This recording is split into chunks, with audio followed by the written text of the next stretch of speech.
Tepuk tangan sama-sama saudara. Thank you Jesus. Haleluya, kami meninggikan namamu. Oh, sama-sama katakan pujian ini.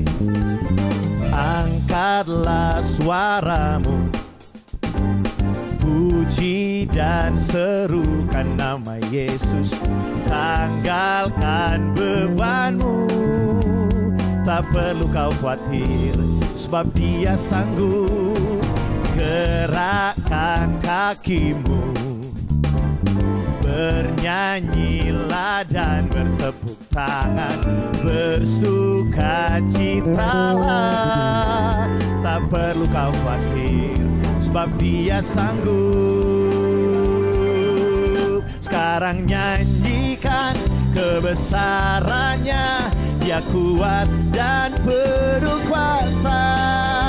Bersorak-sorai karena kasih-Nya telah datang melawat kita. Nyanyi bagi Dia. Oh, yang merasakan kebaikan Tuhan sama-sama katakan pujian ini, come on. Angkatlah suaramu, puji dan serukan nama Yesus. Tanggalkan bebanmu, tak perlu kau khawatir, sebab Dia sanggup. Gerakkan kakimu, bernyanyilah dan bertepuk tangan, bersukacitalah, tak perlu kau khawatir, sebab Dia sanggup. Sekarang nyanyikan kebesarannya, Dia kuat dan penuh kuasa. Bersorak-sorai karena kasih-Nya telah datang melawat kita. Nyanyi bagi Dia. Sekarang nyanyikan kebesarannya, Dia kuat dan penuh kuasa.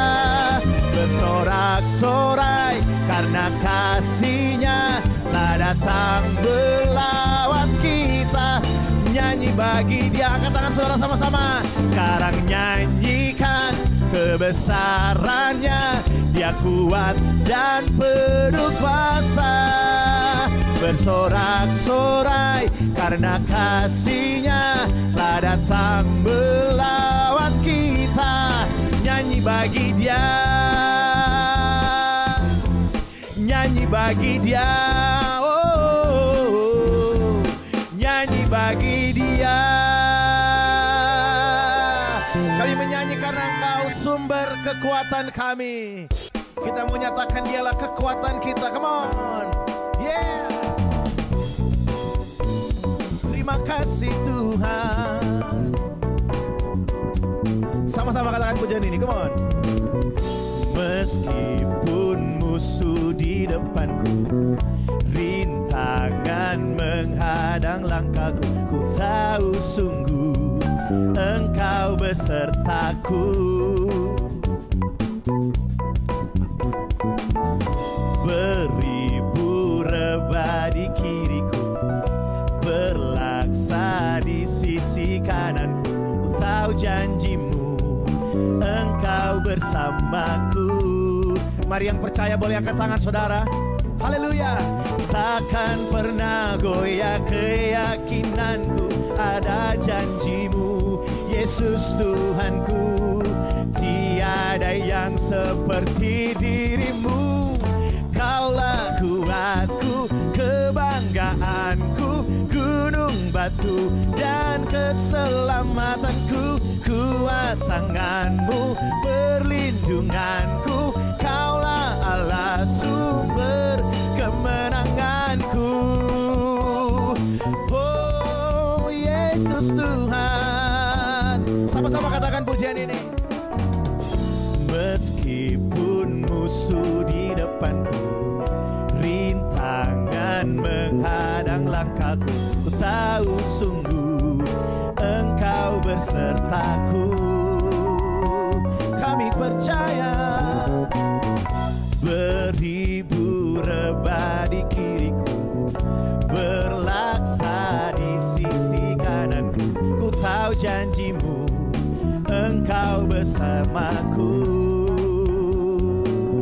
Kami percaya Tuhan, takkan pernah goyah keyakinanku akan janji-Mu, Yesus Tuhanku. Tiada yang seperti diri-Mu, Kaulah kuatku, kebanggaanku, gunung batu dan keselamatanku. Kuat tangan-Mu, perlindunganku, Kaulah Allah, sumber kemenanganku. Kaulah, tepuk tangan sama-sama, perlindunganku, gunung batu dan keselamatanku. Kuat tangan-Mu, perlindunganku. Mari yang percaya boleh sama-sama kita nyanyikan pujian ini, come on. Kaulah kuatku, perlindunganku, gunung batu dan keselamatanku. Kuat tangan-Mu, perlindunganku, Kaulah Allah, sumber kemenanganku, sumber kemenanganku, sumber kemenanganku. Yeay, haleluya. Kau sumber kemenangan kami Tuhan. Terima kasih Tuhan. Kami bersyukur Tuhan. Tidak ada yang lain yang bisa kami bawa selain ucapan syukur di hadapan-Mu. Inilah yang ku renungkan setiap waktu, nyanyian pujian dan pengagungan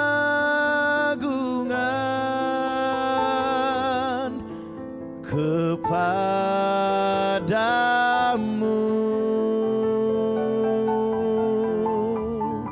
Biarlah manis kau dengar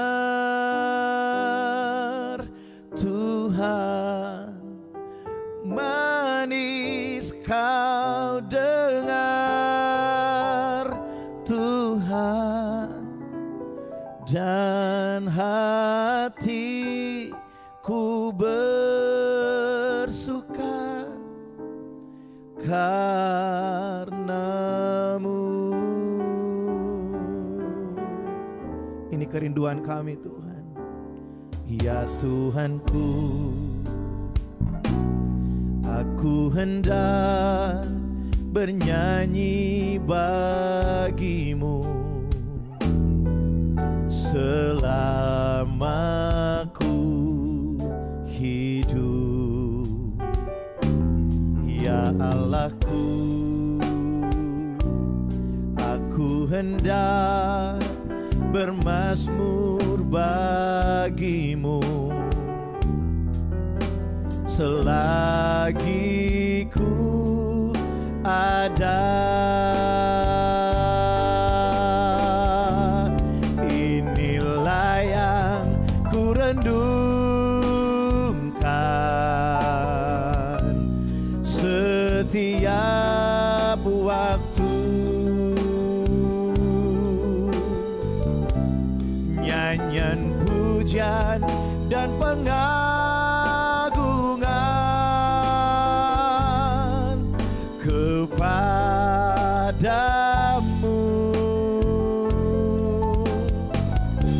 Biarlah manis kau dengar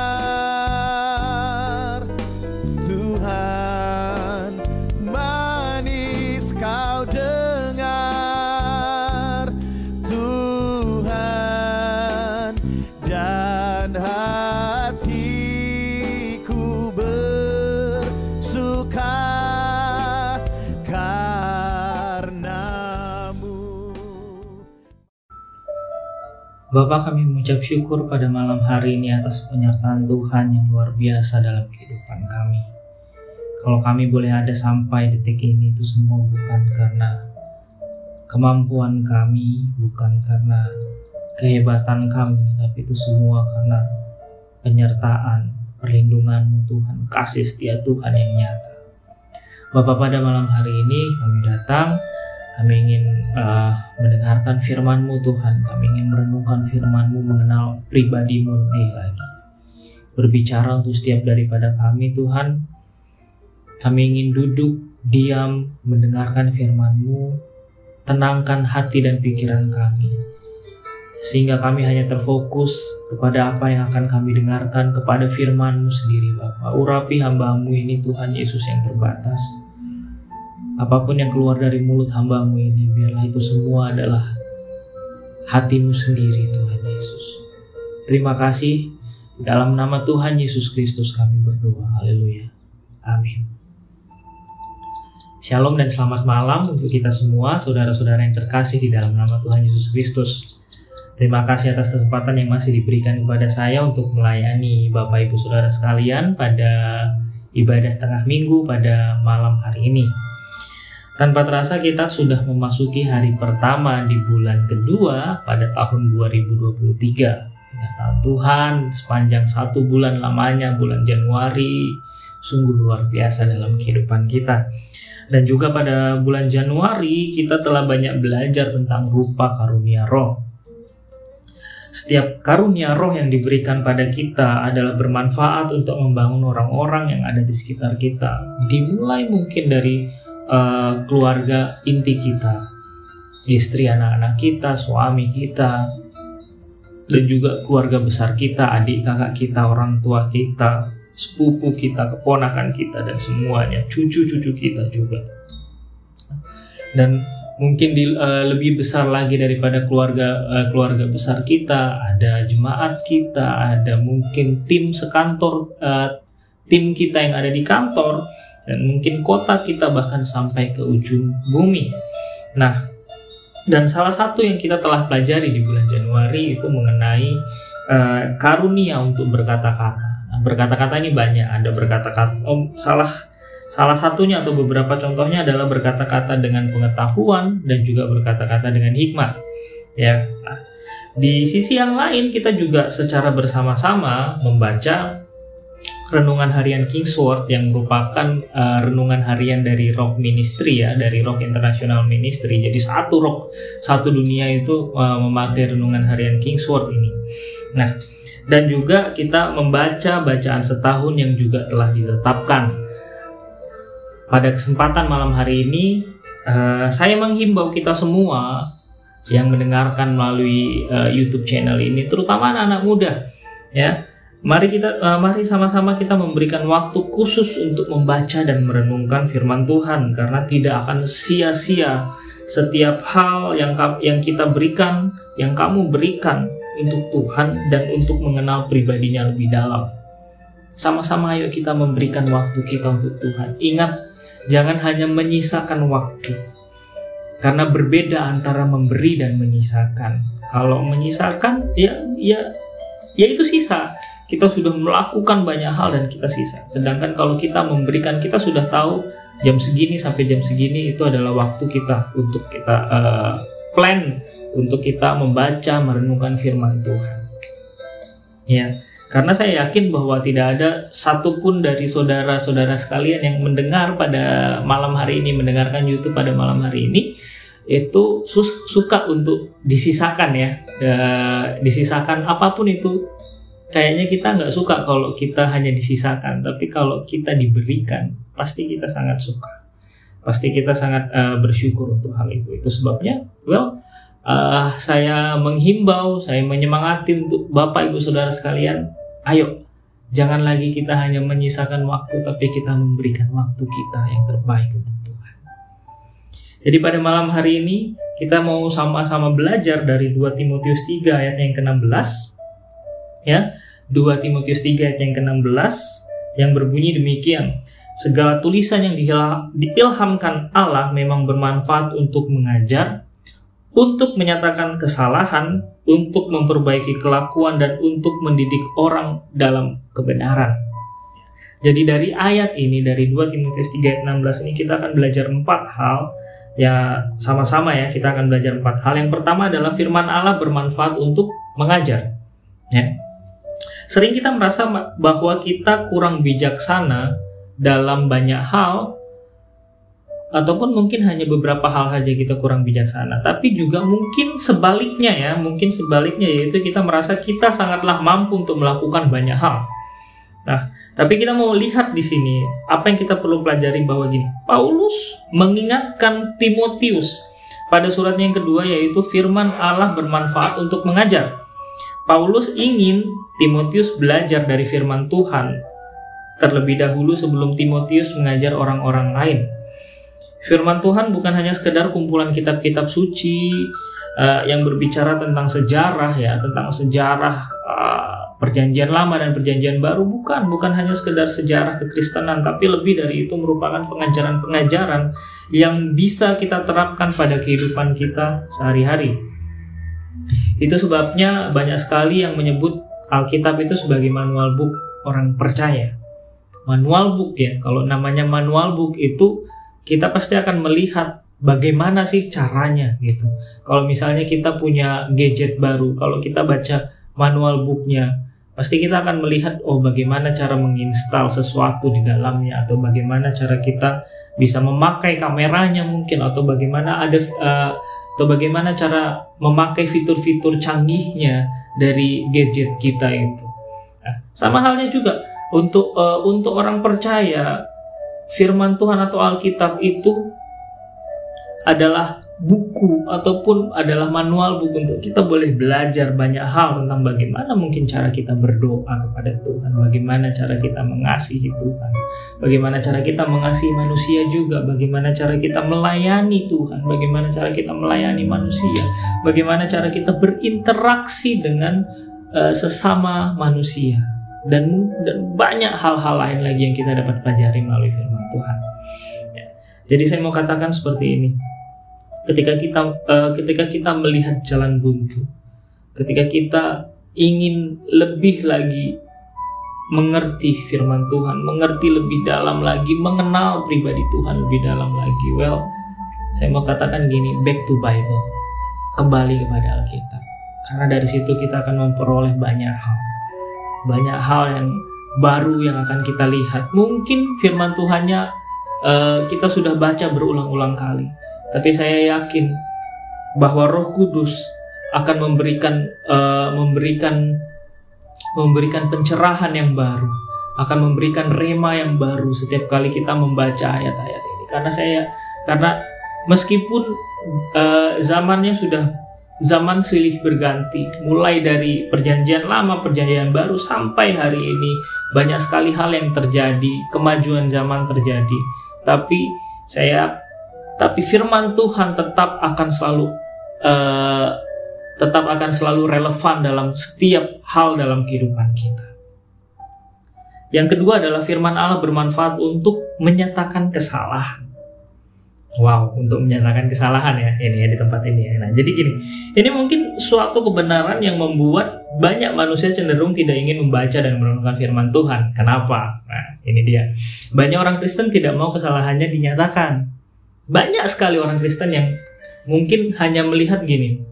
Mereka hanya melihat, bukan melihat mohon maaf. Mereka hanya ingin bahwa kesalahan mereka tuh diampuni, mereka ditebus dari setiap kesalahan mereka.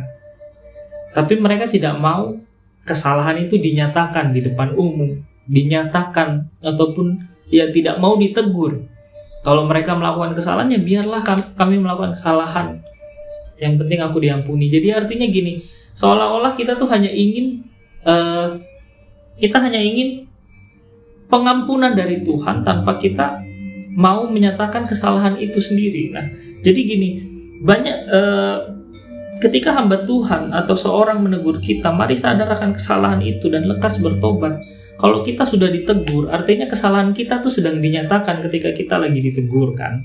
Nah, jadi ketika kita ditegur, baiklah kita menerima teguran itu bukan sebagai suatu hal yang orang ini mau menjatuhkan saya. Orang ini mau mengolok-olok saya, mau mengejek saya karena kesalahan saya, karena dosa saya, karena kekurangan saya. Mari kita ubah pola pikir kita. Mari kita ubah pola pikir kita bahwa teguran datang, baik itu teguran secara langsung dari Roh Kudus. Ketika kita membaca firman Tuhan, mungkin Roh Kudus menyadarkan kita bahwa ini kesalahan yang kamu perbuat, ini kesalahan-kesalahan yang mungkin sering kamu perbuat, yang sadar tidak sadar kamu perbuat, ini kesalahannya. Coba untuk berubah. Mungkin Roh Kudus sedang menyadarkan kita waktu kita membaca firman, ataupun mungkin teguran datang dari orang lain, dari gembala kita mungkin, Pastor Edward, ataupun mungkin dari orang-orang lain yang ada di sekitar kita, hamba-hamba Tuhan yang lain gitu, yang juga menegur kita. Well, saya mau katakan gini, dari manapun teguran itu datang, dari manapun Tuhan sedang membuka atau menyatakan kesalahan kita, teguran itu datang, Tuhan bisa pakai segala sesuatu. Yang ada sekarang kita siap menerimanya atau tidak. Kita siap untuk menerima teguran itu, atau kita malah melihat bahwa teguran itu sebagai suatu hal yang oke, saya tidak mau terima. Well, saya mau katakan gini, ketika kita ditegur sekali lagi, mari kita sadari akan kesalahan kita dan bertobat dari setiap kesalahan kita. Ketika kita sedang membaca firman Tuhan, banyak sekali, sering sekali ketika kita membaca firman Tuhan, Tuhan sedang ingin memberikan sesuatu hal yang baru. Tuhan ingin menyatakan hal-hal yang Ia ingin kerjakan dalam kehidupan kita. Well, dalam banyak hal, mari sadari bahwa Tuhan ada dalam kehidupan kita. Roh Kudus ada dalam kehidupan kita. Tergantung sekarang kita mau peka terhadap firman-Nya, peka terhadap apa yang ingin Ia sampaikan atau tidak. Jadi kita sudah belajar dua hal, yaitu firman Allah bermanfaat untuk mengajar. Dan yang kedua tadi kita berbicara tentang firman Allah bermanfaat untuk menyatakan kesalahan. Dan yang ketiga, firman Allah bermanfaat untuk memperbaiki kelakuan. Nah, ini dia. Ketika Yesus menjanjikan Roh Kudus, waktu Yesus terangkat ke surga, dia menjanjikan Roh Kudus. Yesus mengerti bahwa murid-muridnya memerlukan penolong dalam menjalani mandat yang Yesus berikan dan juga dalam menjalani kehidupan mereka sehari-hari. Nah, ketika Roh Kudus menginsyafkan kita akan setiap kesalahan kita di poin kedua tadi ya, yaitu tentang firman Allah bermanfaat untuk menyatakan kesalahan. Nah, Roh Kudus juga menginsyafkan kita akan kesalahan kita. Nah, Roh Kudus juga akan memberikan kita kekuatan, dan kemampuan untuk kita dapat memperbaiki kelakuan kita. Karena sadar nggak sadar, meskipun kita merasa kita kuat, kita mampu untuk memperbaiki kesalahan kita juga pasti sering jatuh. Tapi di mana kita punya kekuatan untuk bangkit ketika kita jatuh? Roh Kudus lah yang memberikan kekuatan itu. Jadi ketika kita merasa sulit untuk memperbaiki kesalahan kita, untuk kita memperbaiki kesalahan kita, sadarlah bahwa mungkin itu semua terasa sulit, bukan karena itu sulit, tapi karena kita hanya mengandalkan kekuatan kita, makanya itu sulit. Tapi kalau kita mengandalkan Roh Kudus yang ada dalam hidup kita, saya yakin bahwa itu semua akan baik adanya. Meskipun kita jatuh, tapi kita tetap akan bisa bangkit. Ketika kita jatuh lagi, kita bisa bangkit lagi. Karena apa? Roh Kudus yang akan tetap terus memberikan kita kekuatan. Kekuatan untuk apa? Untuk memperbaiki kelakuan kita. Kita tidak akan dibiarkan jatuh terus-menerus, bahkan sampai tergeletak. Tuhan tidak akan membuat hal seperti itu terjadi. Karena Tuhan tahu, karena Tuhan punya rencana yang baik, Tuhan punya rencana yang indah untuk setiap daripada kita.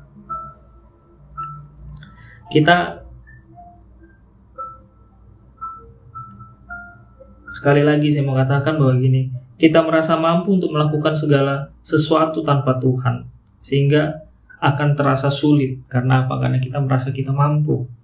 Apalagi ini soal memperbaiki kelakuan yang mungkin kita sudah lakukan terus-menerus. Ingat, jangan pernah kita menganggap sepele hal-hal ini, yaitu untuk memperbaiki kesalahan. Saya mau katakan bahwa firman Tuhan adalah seperti pedang bermata dua, yang artinya bahwa firman Tuhan ini bukan hanya untuk Bapak Ibu Saudara sekalian yang mendengarkan, tapi juga untuk saya yang sedang menyampaikan firman Tuhan. Saya yang menyampaikan firman Tuhan bukan manusia yang sempurna, masih banyak juga kesalahan yang saya lakukan.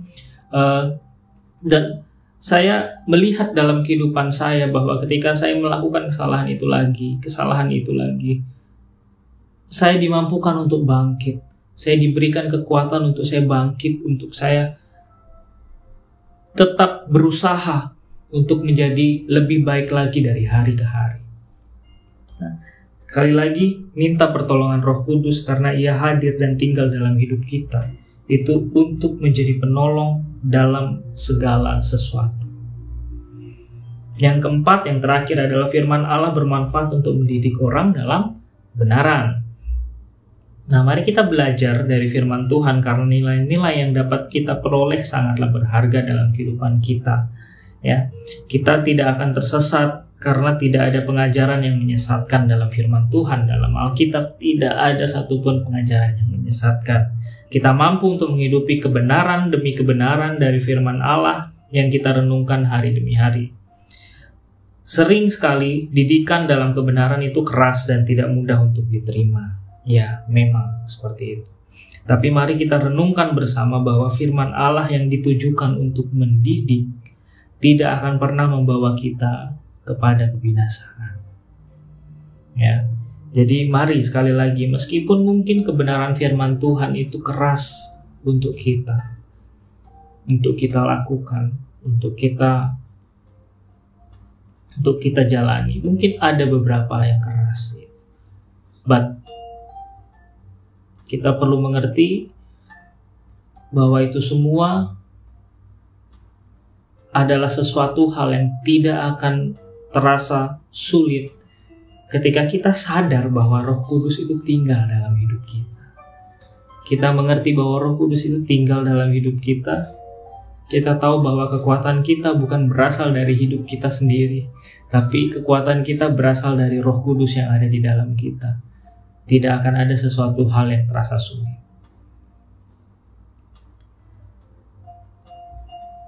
Saya akan mengakhiri firman Tuhan pada malam hari ini dengan kesimpulan, yaitu gini. Yang perlu kita mengerti adalah gini. Jagalah hati kita. Ini juga adalah salah satu hal yang penting sekali. Jagalah hati kita dan tetap waspada. Karena apa? Karena masukan, teguran, dan pernyataan akan kesalahan kita itu bisa datang pada waktu baik ataupun pada waktu yang tidak baik juga. Ya. Jadi penting sekali untuk kita mengerti, ya, jagalah hati kita dan tetap waspada supaya kita tidak merasakan kepahitan, kita tidak merasakan kecewa, atau kita tidak merasakan dengki, iri hati, kita tidak merasakan amarah hanya karena masukan, teguran, dan mungkin orang lain menyatakan kesalahan kita di saat yang tidak baik. Kenapa kita perlu waspada akan hal ini? Well, saya mau katakan gini, ketika keadaan sedang baik-baik aja, ketika semuanya sedang happy, kita lagi happy, tidak ada masalah sama sekali, tidak ada sesuatu hal yang kita tidak lagi banyak pikiran mungkin, ya. Teguran, masukan akan mudah untuk masuk, akan mudah untuk kita terima. Kalau orang menyatakan kesalahan kita pada waktu kita lagi baik-baik aja, akan sangat mudah untuk kita terima, oh iya betul, saya salah dalam hal ini. Tapi bagaimana kalau itu datang ketika keadaan sedang tidak baik-baik aja? Ketika kita sedang lagi dalam banyak masalah,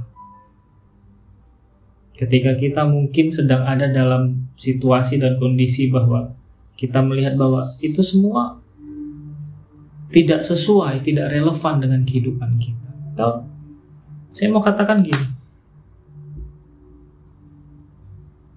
waspada dan berhati-hatilah, tetap jaga hati kita. Karena firman Tuhan, teguran, masukan, penyataan akan kesalahan kita, sekali lagi, bisa datang kapanpun waktunya, dalam keadaan baik ataupun tidak baik. Jadi 4 hal yang kita belajar pada hari ini, yaitu firman Allah bermanfaat untuk mengajar, firman Tuhan bermanfaat untuk menyatakan kesalahan, untuk memperbaiki kelakuan, dan yang terakhir adalah untuk mendidik orang dalam kebenaran.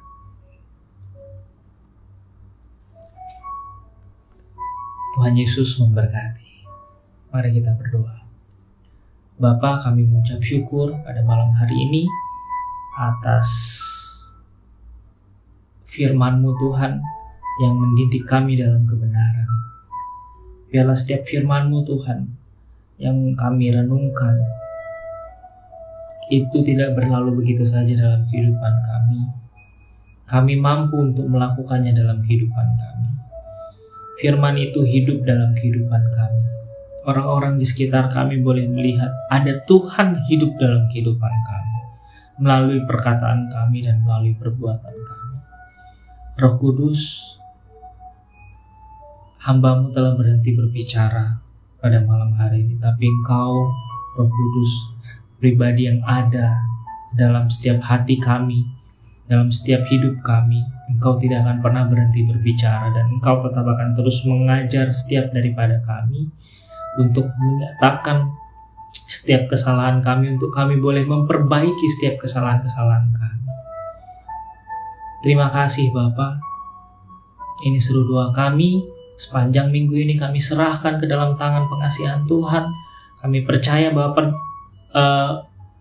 penyertaan-Mu akan nyata sempurna dalam setiap kehidupan kami, ketika kami bekerja, ketika kami kuliah, ketika kami berusaha, apapun yang kami lakukan dengan kedua tangan kami bersama-sama dengan Tuhan, Tuhanlah yang akan buat berhasil. Terima kasih Tuhan Yesus, di dalam nama Tuhan Yesus kami berdoa. Haleluya. Amin. Selamat malam, Tuhan Yesus memberkati.